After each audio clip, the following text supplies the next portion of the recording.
கிராமம் என்னமோ சின்னதுதான், ஆனா கனவுங்கிறது பெருசு. காலை வெயில்ல சந்தோஷம் நிறைஞ்சிருக்கு. இங்க கதை ஒவ்வொரு வீட்டில இருந்தும் தொடங்குது.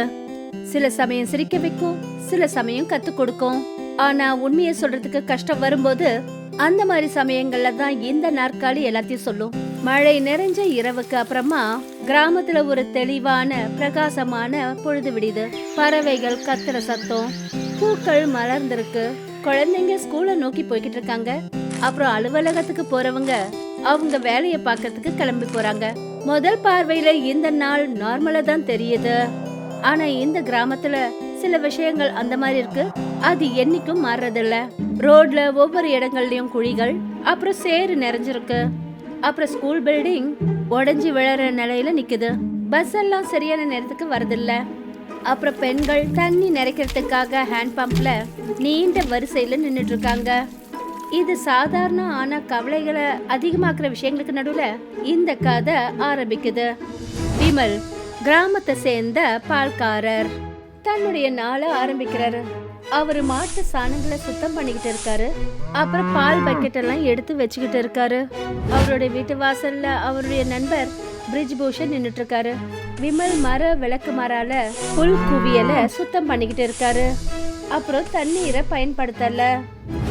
என்னப்பா என்ன ஆச்சு? காலையில குழாயில தண்ணி வரலையா? அட என்னப்பா சொல்கிறது, இன்றைக்கி என் பொண்டாட்டிக்கு காலில் சுளுக்கு பிடிச்சிடுச்சு. அதனால் இன்றைக்கி அவளால் தண்ணி பிடிக்க போக முடியல. அப்போ நீ போகலாம்ல? போனனே, ஆனால் என்னால் சீக்கிரம் எந்திரிக்க முடியல. நான் அங்கே போனப்போ தண்ணி நின்று போயிடுச்சு. என்னப்பா இது? அப்படின்னா நாள் முழுக்க இப்படியே தான் இருக்கணுமா? நேற்று தண்ணியில் கொஞ்சம் மிச்சம் இருந்துச்சு, அதை வச்சு சாப்பாடு செய்ய வேண்டியதான். அப்போது மொத்த வேலைக்கு ஏதாவது பண்ணி தானே ஆகணும். கிராமத்து ஜனங்களுக்கு இதெல்லாம் பழகி போயிடுச்சுல்ல. சரியா சொன்ன. தலைவர் சொன்னார்ல, தேர்தலில் ஜெயிச்சதுக்கு அப்புறம் எல்லா வீட்டுக்கும் தண்ணி ஏற்பாடு பண்ணுறேன்னு. அவர் அதை சொல்லி 5 வருஷம் ஆயிடுச்சு. ஆனால் இப்போவும் எல்லாமே அப்படியே தான் இருக்கு. உண்மையை சொல்லணும்னா இதுதான் ரொம்ப பெரிய பிரச்சனை. ஒவ்வொரு வீட்டுக்கும் தண்ணி கிடைக்கிறது நம்மளோட உரிமை தானே.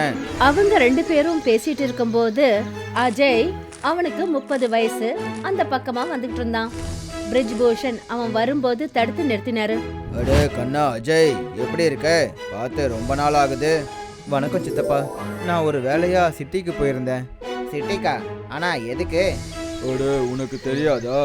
அஜய் அது படிக்கிறான். அதை என்ன சொல்லுவாங்க? அது கெமிஸ்ட்ரி ஹானர்ஸ் சித்தப்பா. அதான் அதான். அட என்னப்பா, நீ என்ன படிச்சுக்கிட்டு இருக்க? எனக்கு எதுவுமே புரியலை. சுஷீல் மாதிரி ஏதாவது கவர்மெண்ட் வேலையை பாரு. அப்போ தான் நம்ம கிராமத்துக்கு ஏதாவது நல்லது நடக்கும். ஒரு பிரச்சனையும் இல்லை ஐயா, நம்ம கிராமத்துக்கு கண்டிப்பாக நல்லது நடக்கும். அதுவும் சீக்கிரம். நீங்கள் எதுக்கும் கவலைப்படாதீங்க. அஜய் தலையை அசைச்சு சரின்னு சொன்னான். அப்புறம் தன்னுடைய வழியை நோக்கி போக ஆரம்பிச்சான். அப்ப பிரிட்ஜ் பூஷனும் விமலும் அவங்களுடைய பேச்ச தொடர்ந்தாங்க. சாயந்தரம் கிராமத்தை சேர்ந்த ஒரு பெண்ணை அரசாங்க ஆஸ்பத்திரியில பாப்போம். அவங்க பில்லிங் கவுண்டர்ல நின்னுட்டு இருக்காங்க. தன்னுடைய மருந்து மாத்திரைக்கு பணத்தை கட்ட. உங்க பில்லு 1770 ரூபா ஆச்சு. 1770? ஆனா மருந்து மாத்திரையோட விலை 320 ரூபாய் தானே? அட இங்க பாருங்கம்மா, மருந்தோட சேர்த்து செக்கப்புக்கு காசும் வேணும்ல. ஆனா தம்பி, அரசாங்க ஆஸ்பத்திரியில செக்கப் ஃப்ரீ தானேப்பா? அட இங்க பாருங்கம்மா, உங்களுக்கு செக்கப் பண்றதுக்கு இங்க இவ்வளோ மிஷின்ஸ் இருக்கு. அதுக்கு கரண்ட்டு, டாக்டரோட டைமு, மற்ற விஷயங்கள்லாம் இருக்குல்ல. அதுக்கெல்லாம் யாரு பணம் கொடுப்பாங்க? ஆனா தம்பி, அதுக்குள்ள அவங்க பின்னாடி நின்றுட்டு இருந்த ஆட்கள் அவங்கள கேலி பண்ண ஆரம்பிச்சிட்டாங்க. அப்புறம் சொல்றாங்க, பில்ல கட்டிட்டு எடுத்து காலி பண்ணுங்கிறாங்க. அங்க இருந்த கூட்டத்தினால அவங்க பில்ல கட்டிட்டாங்க. அப்புறம் மத்தவங்க எல்லாம் முன்னாடி வந்த போது அவங்க அங்கிருந்து போயிட்டாங்க. ஹாஸ்பிட்டலை விட்டு வெளியே வரும்போது அந்த அம்மா ரொம்ப வெறுப்போட தனக்கு தானே ஏதோ பேசிக்கிட்டே அங்கிருந்து போயிட்டாங்க. இருந்த காசெல்லாம் எங்கேயும் செலவாயிடுச்சு. இப்ப நான் வீட்டுக்கு போய் என்ன பண்றது? இந்த அரசாங்க அதிகாரிங்க அரிசி வாங்குற காசை கூட விட மாட்டேங்கிறாங்க. அவங்க கிராமத்துக்கு போற பாதையில திரும்பி வந்துகிட்டு இருக்காங்க. அன்னைக்கு ராத்திரியே அஜய் வீட்டோட காட்சி தெரியுது. அஜய் தன்னுடைய சேர்ல உட்கார்ந்து இருக்கான். ஏதோ ரசாயனங்களை ஒன்னா மிக்ஸ் பண்ணிட்டு இருக்கான். நோட் புக்ல எழுதிட்டு இருக்கான். அதாவது என்ன நடக்குதுன்னு. அவன் குனிஞ்சு பார்த்த போது ஒரு பச்சை திரவம் உருவாக ஆரம்பிக்குது. அதுல இருந்து புகை வர ஆரம்பிக்குது. அப்புறம் அது அசைய ஆரம்பிக்குது. அஜய் எழுந்து பாக்குறான் என்ன நடக்குதுன்னு. திடீர்னு ஒரு பிளாஸ்ட் நடக்குது. அப்புறம் அஜய் சேர்ல இருந்து கீழே விழுந்தான். அந்த திரவம் சேர் மேல கொட்டிடுச்சு. அஜய் எழுந்தான், கர்ச்சிஃபால தன்னோட மூக்க மூடினான். அப்புறம் பார்த்தான், அந்த திரவம் ஒரு விசித்திரமான முறையில அந்த சேரோட இணைஞ்சுகிட்டு இருக்கு. அவன் அதிர்ந்து போய் அதை பாக்குறான். அப்புறம் அந்த திரவம் கொதிக்கிற சத்தம் அந்த அறை முழுக்க எதிரொலிக்குது. இது வார சந்தைக்கான நாள். இங்க கிராமத்து ஜனங்கள்லாம் கூடியிருக்காங்க.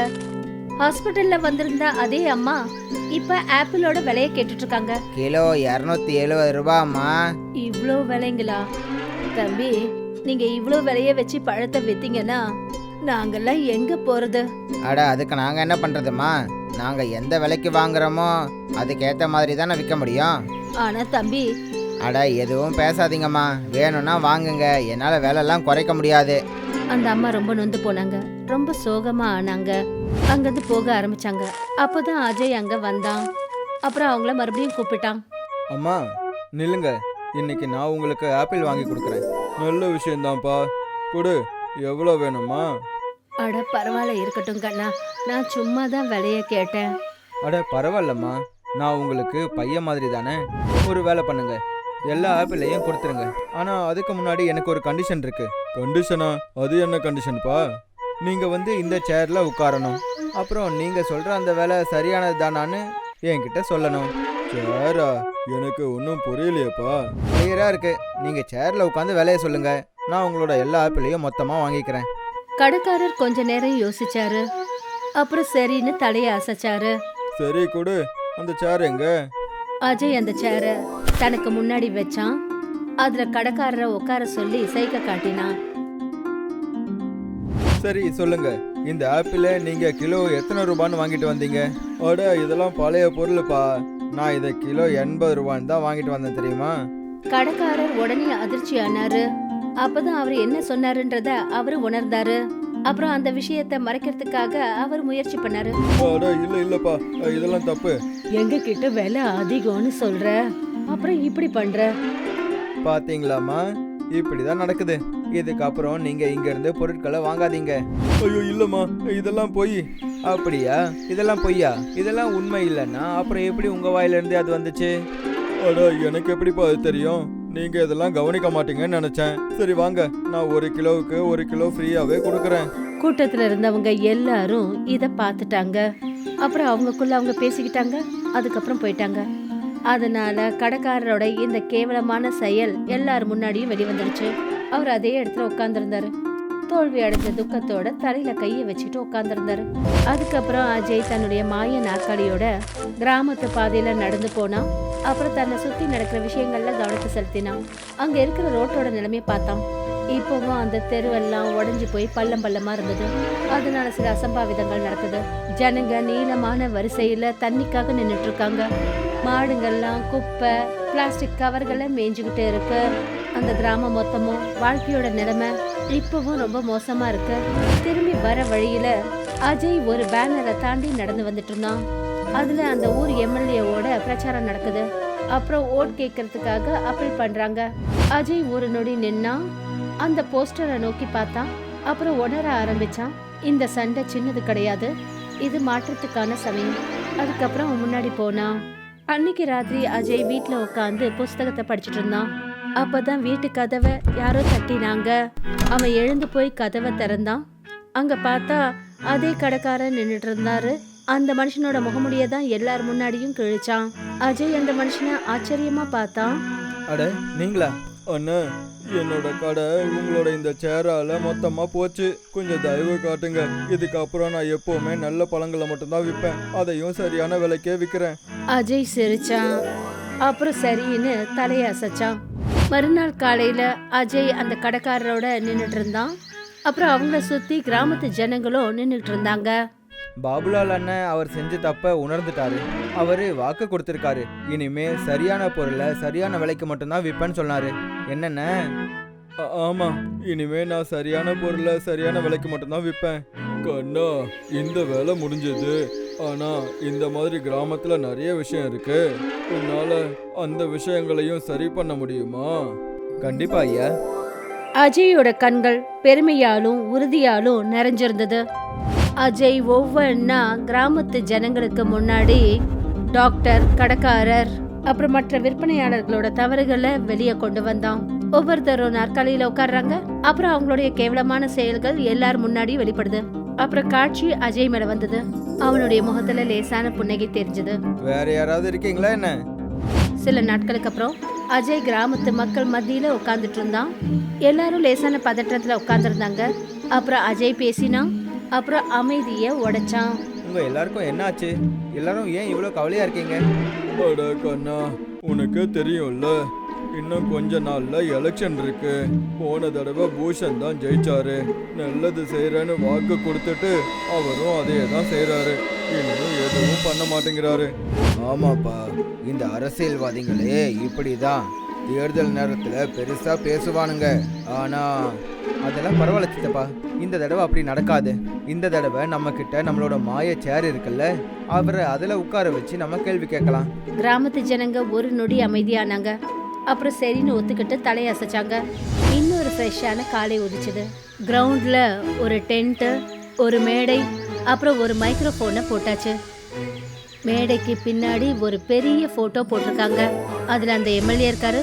அவரை தான் அஜய் பேனர்ல முதல்ல பார்த்தான். எம்எல்ஏ தன்னுடைய கார்ல வந்தாரு. அவரு கூடவே ஒரு காரும் வருது. 2 கார்டு வந்து கார் கதவை திறந்தாங்க. அப்புறம் அவரு கீழே இறங்கினாரு. அவரு கிராமத்து ஜனங்களை சரியா கவனிக்கவே இல்லை. அப்புறம் நேரா மேடையை நோக்கி போனாரு. ரொம்பவும் தன்னம்பிக்கையோட அவரு மேடையில பேச ஆரம்பிச்சாரு. என் அன்பான கிராமத்து மக்களே, உங்கள் எல்லாருக்கும் என்னோட வணக்கங்கள். உங்க எல்லாருக்குமே ரொம்ப நல்லா தெரியும், ஒவ்வொரு 5 வருஷத்துக்கும் எலெக்ஷன் நடக்குது. போன தடவை நீங்க எல்லாரும் சேர்ந்து என்ன வெற்றி அடைய வச்சீங்க. அதுக்காக நான் உங்க எல்லாருக்குமே நிறைய நல்லதை செஞ்சிருக்கேன். அதாவது சிசிடிவி, பஸ் ஸ்டாப், எல்லா வீட்டுக்கும் தண்ணி, இன்னும் நிறைய செஞ்சிருக்கேன். என்னோட விருப்பம் என்னன்னா, போன தடவை மாதிரியே இந்த தடவையும் நீங்க எல்லாத்தையும் எனக்கே செய்யணும். என்ன மறுபடியும் நிறைய ஓட்டு போட்டு நீங்க ஜெயிக்க வைக்கணும். ஏன்னா நான் உங்களுக்கு சேவை செய்யறதுக்கு எப்பவுமே தயாரா இருக்கேன். நாங்க ஓட்டு போடுறோம் தலைவரே, ஆனா ஒரு கண்டிஷன். என்ன கண்டிஷன்? நீங்க எங்களோட சாதாரண கேள்விகளுக்கு பதில் சொல்லி ஆகணும். அட இதுதான் கண்டிஷனா? கேளுப்பா. அட அப்படியே இல்லை தலைவரே, முதல்ல உங்களை உட்கார வைப்போம், சாப்பாடு கொடுப்போம், உங்களுக்கு கொஞ்சம் சேவை செய்யணும்ல, அதுக்கப்புறமா. அட இதெல்லாம் கேட்டுட்டு இருக்கணுமா என்ன? அஜய் சில பசங்களை பார்த்து தலையசைச்சான். அப்புறம் பசங்க நாற்காலிய மேடைக்கு கொண்டு வந்தாங்க. அஜயும் மற்ற கிராமத்து ஜனங்களும் எம்எல்ஏ எதிர்க்க போய் நின்னாங்க. டேபிள்ல ட்ரேல சில சாப்பிட்ற ஐட்டங்கள் இருந்தது. எம்எல்ஏ அதை பார்த்ததும் ரொம்பவே ஆர்வமாயிட்டாரு.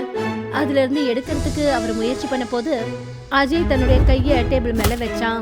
நேரா எம்எல்ஏவோட கண்களை பார்த்தான், ரொம்ப அமைதியா. ஆனா தன்னம்பிக்கை நிறைஞ்ச ஒரு புன்னகையோட கேள்விகளை கேட்க ஆரம்பிச்சான். எம்எல்ஏ கொஞ்ச நேரம் அந்த நாற்காலியில பின்னாடி சாஞ்சாரு. கொஞ்சம் பிரமிப்பானாரு. சரி சொல்லுங்க தலைவரே, எங்க கிராமத்துல போன வருஷம் சோலார் லைட் போடலான்னு பேசிக்கிட்டு இருந்தீங்க, அதெல்லாம் எங்க? அட அதில் தானேப்பா 6 எடுத்து நான் என் வீட்டில் போட்டுக்கிட்டேன். அப்புறம் மற்றதை நான் என்ன நடக்குதுங்க? அட பதில் சொல்லுங்க தலைவரே. அதை நான் விற்று என்ன நடக்குது இங்க? எம்எல்ஏ கொஞ்சம் பயந்துட்டாரு. உடனே அவரு எழுந்து அங்கிருந்து போக முயற்சி பண்ணாரு. ஆனா பிரிஜ்பூஷனும் விமலும் அவருடைய தோள்கள்ல கைய வச்சு அவரை மறுபடியும் கட்டாயப்படுத்தி உட்கார வச்சாங்க. அப்புறம் கிராமத்துல ரோடு போடுற வேலை நடக்க இருந்தது. அது அந்த பணத்தை தான் என் கட்சிக்காரங்களாம் சேர்ந்து காலி பண்ணிட்டாங்களே. எம்எல்ஏ அமைதியாயிட்டாரு. அப்புறம் தன்னுடைய கார்ல ஏறி அங்கிருந்து ஓடிட்டாரு. கிராமத்து ஜனங்க அவரை கோபமா பார்த்தாங்க. சில உண்மைகள் வெளியே வந்தது. ஆனா அது ஊழலை தீக்கிறதுக்கு போதுமானது கிடையாது. இப்போ என்ன பண்றது? அவர் ஓடிட்டாரு. இதே மாதிரி நடந்துகிட்டே இருந்தா அப்புறம் நம்ம கிராமம் மறுபடியும் அவனுங்க ரவுடிங்க ராஜ்யத்துல வந்துடும். இந்த ஆளு சிங்கம்னா நாம எல்லாரும் சிங்க குட்டிகளை மாறி ஆகணும். சுஷீலை கூப்பிடுங்க. மறுநாள் ஒரு இளைஞன் மேடைய ரெடி பண்ணோம். அப்புறம் மேடையை சுத்தி செய்தி ரிப்போர்ட்டர்ஸ் ஒன்று சேர்ந்தாங்க. அப்புறம் சீக்கிரத்துல எம்எல்ஏ 2 மந்திரிகளோட அங்க வந்தாரு. எம்எல்ஏ மீட்டிங்ல நாற்காலியில அவரு உட்கார்ந்தாரு. அவருடைய 2 மந்திரிங்க அவருடைய வலது பக்கமும் இடது பக்கமும் உட்கார்ந்தாங்க. சார், இந்த வருஷமும் இந்த ப்ரீ எலெக்ஷன் கான்ஃபரன்ஸ் என்ன விஷயத்தை கேட்க வச்சிருக்காங்கன்னா, உங்களோட ஆட்சியில கிராமத்துல எந்த மாதிரி மாற்றங்கள் ஏற்பட்டிருக்கு? கண்டிப்பா. நான் என் முழு மனசோட சொல்ல விரும்புறது என்னன்னா, என் சுயநலத்துக்காக கிராமத்தோட பணத்தை நான் தான் பயன்படுத்திக்கிட்டேன். நானும் என் ஆளுங்களும் ரவுடித்தனம் பண்ணி கிராமத்தில் விலையுயர்ந்த பொருட்கள், பொய்யான பில், அப்புறம் லஞ்சமும் வசூல் பண்ணேன். இதே மாதிரி நிறைய விஷயங்கள் பண்ணி நான் என் கிராமத்தையே கொள்ளடிச்சேன். எல்லா காட்சிகளும் வீடியோவுல பதிவாச்சு. ரிப்போர்ட்டர்ஸோட பேனல்ஸ் ரொம்பவே அதிர்ச்சியானாங்க. எம்எல்ஏவுக்கு சீக்கிரத்துல புரிஞ்சு போயிடுச்சு என்ன நடந்ததுன்னு. அப்புறம் அவரு பின்னாடி திரும்பி பார்க்க ஆரம்பிச்சாரு. இது அதே மாய நாற்காலி தான். கிராமத்துல பேச போனவரு அதுக்காக பயந்துகிட்டு தான் ஓடி வந்தாரு. அதுக்கப்புறம் அவரு அந்த பையனை பார்த்தாரு. இத தயார் பண்ணானே அந்த பையனை. சுஷீல், சுஷில் அந்த கிராமத்தை சேர்ந்த இன்னொரு பையன். அவன் தான் அரசாங்க அலுவலகத்துல கிளார்க் உத்தியோகம் பார்த்துட்டு இருக்கான். போலீஸ் அதிகாரிங்க அங்க வந்தாங்க. அப்புறம் எம்எல்ஏவை அதே மேடையில வச்சு கைது பண்ணிட்டாங்க. காட்சி சுசீலோட பார்வையில முடிவடைஞ்சது. அவன் வெளியில பார்த்த போது அந்த கூட்டத்துல அஜய் உட்கார்ந்துட்டு இருந்தத பார்த்தான். கொஞ்ச நாளுக்கு அப்புறம் கிராமத்து ஜனங்க எல்லாரும் ஒன்னா உட்கார்ந்துருந்தாங்க. அஜய் அப்புறம் சுஷீலும் அவங்க கூட இருந்தாங்க. அட என்னப்பா இது, கிராமத்து எம்எல்ஏ எலெக்ஷன்ல இன்னொரு திருடனும் நிக்கிறான் போல இருக்கு. அப்போ அந்த மாயச்சார மறுபடியும் கொண்டு வரணுமா? அப்பதான் கிராமத்து ஜனங்க பயங்கரமா சத்தம் போட்டு சிரிச்சாங்க. அப்புறம் இதுதான் இந்த கதையோட முடிவு.